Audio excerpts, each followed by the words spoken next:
काहे हो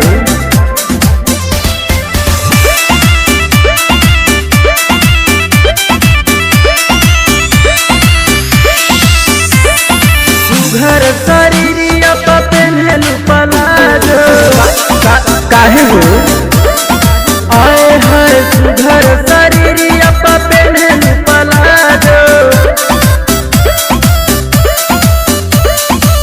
घुमतारू गहुआ में लागे न लाजो घुमतारू गहुआ में लागे न लाजो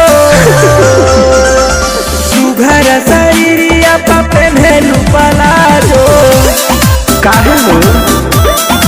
आए हैं सुघर शरीरिया पेन्हलू पलाजो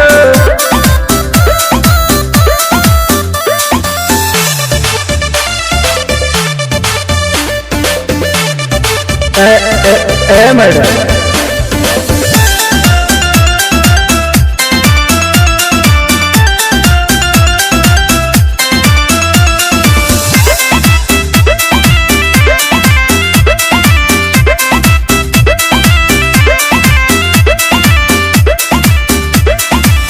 गजरा लगा के गजरा सजा के जालू कमरिया हिलाई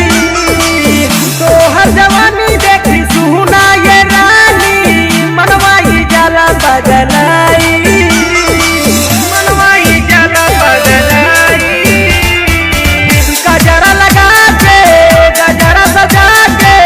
जालू कमरिया हिलाई तो हर जवानी देखी सुना ये रानी मनवाई जाला बदलाई